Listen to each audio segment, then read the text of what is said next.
Hello, everyone, and welcome to BFW 2401 Capital Adequacy Week 11, and this is part 2.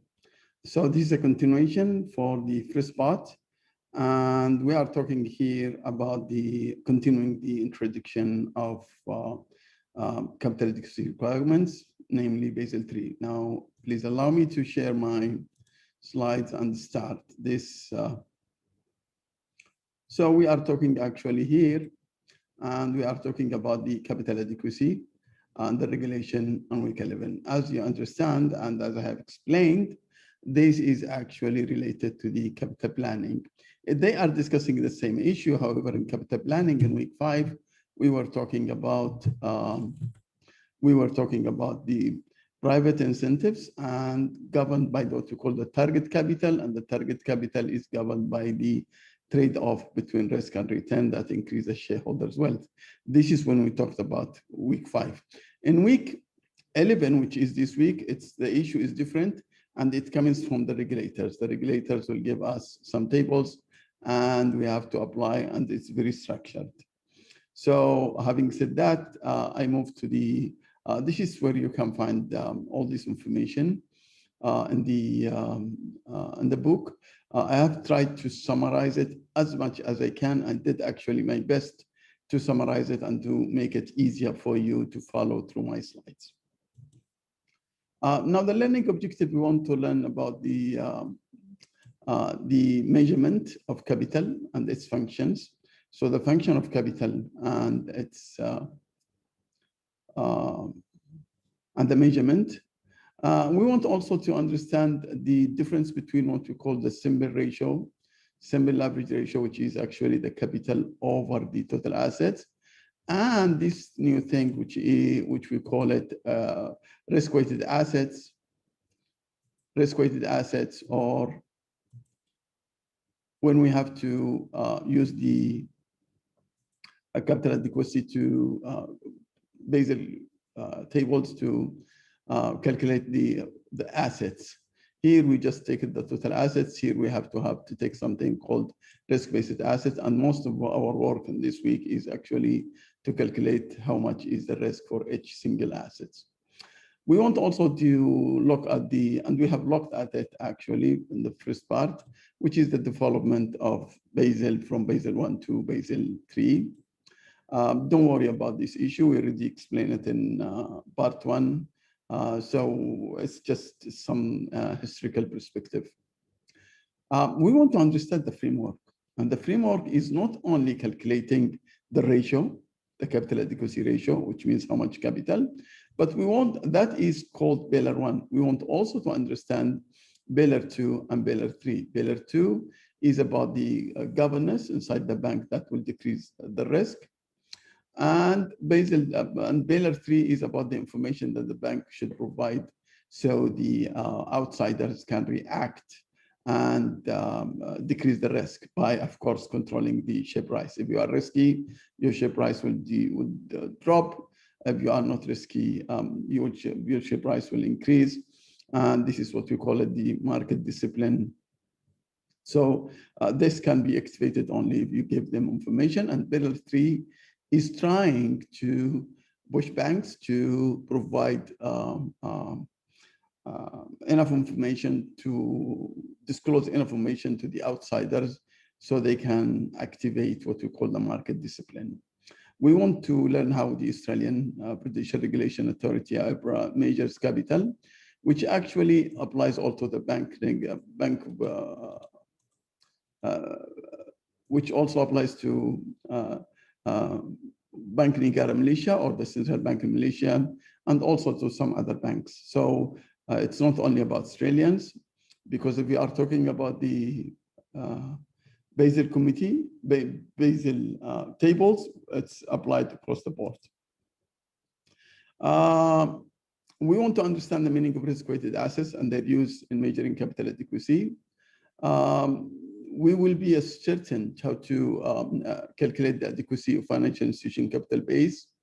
So we want to calculate the capital also, and also the risk-weighted assets. So the whole formula is coming through this package called Basel III.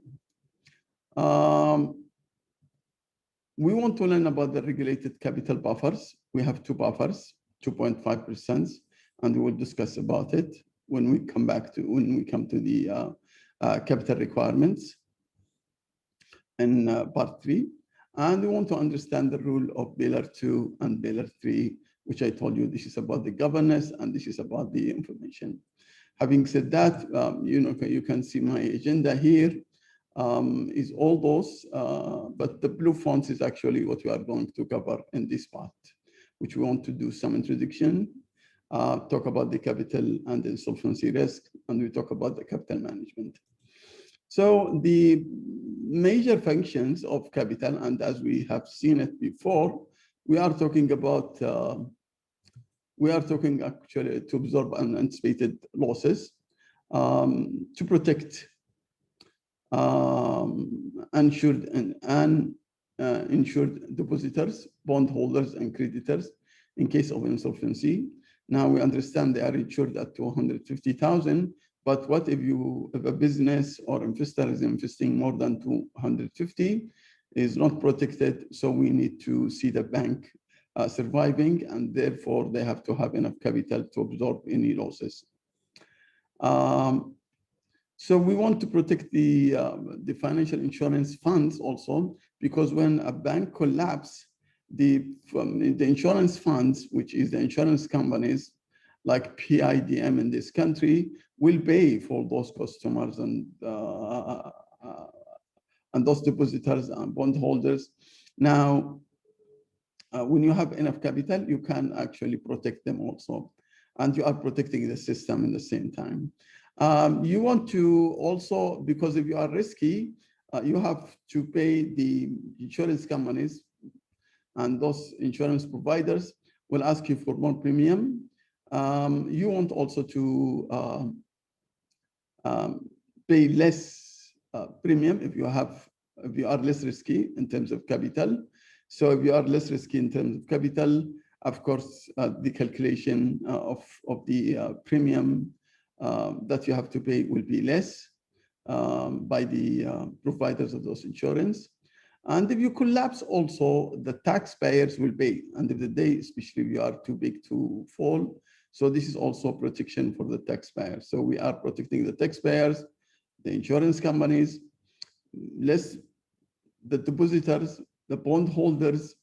We are also decreasing the premium, decreasing the cost of funds. And also we can use this money of the capital for investments.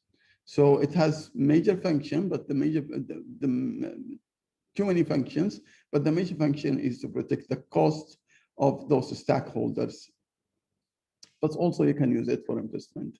As you know, sufficient capital levels inspire confidence in the financial institutions by the market. And as we are operating in this trust economy, its confidence is very important. Sufficient capital ensure that the bank is continuing. So the ongoing concern is actually is secure that, and we think that even in difficult times, the bank is actually continuing. So a going concern is an issue that we have to address in this issue.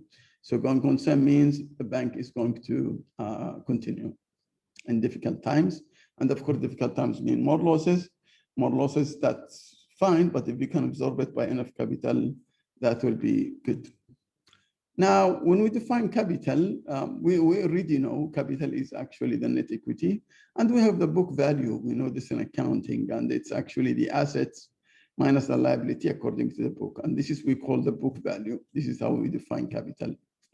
But there is another definition which comes through economists, which is we have to look at the market value of assets and liabilities, and this is actually we get the net market value. And this net market value definition is actually preferred by regulators.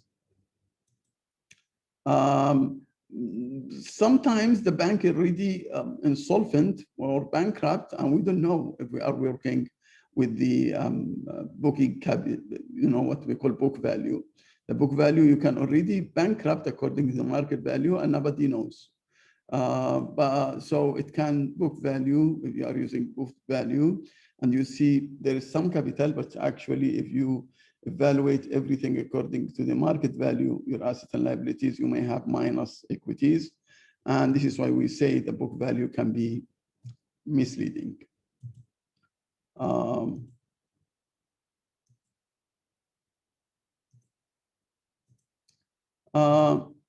This is just a small example, a brief example. We have seen it. If you have these banks, we have two banks, Bank A, Bank B. Bank B has 10 capital, and this one has 5 capital. So as you can see, this is less capital. If both banks were subject to $9 of losses, just an example, this is $10 capital, this is $5. As you can see, with the $10, if you have 9 losses, you can survive because you still have $1 capital. Here, if you have $9 losses, if you write off, which means this is a losses, then in this case, actually, you are bankrupt. And you can see you are bankrupt here because you cannot touch because your capital is done, and you cannot tolerate all of this risk of write-off. It's not, your capital is just not enough. So you are bankrupt in this issue and you can survive, and there is going concern here. Capital management and measurement, we have 2 regulated capital. Financial capital guided by 2 key factors, by the regulations, as I told you, which is week 11, and by the risk return, which is the private sector, which is week 5. This is 2 things. And this is why we see in the report, we say, for example, Basel now regulators is saying 10.5, but you can see some banks holding 13, 14, 15. Are they inefficient? No, it's just maybe the risk is more and they are keeping the minimum and then extending over that. So we can measure capital adequacy, as I told you, according to the leverage ratio. But now, according to the regulators, we use what we call the this one, which is the risk-based capital ratio, which is we have to assess the risk in each single asset. As you know, this week 11 is focusing on this red thing, which is the risk-based assets, risk-based capital ratio. I'm done with these parts, and hopefully I will see you in part 3. For sure, I will see you in part 3. Thank you very much, and we'll see you in part 3. Bye-bye.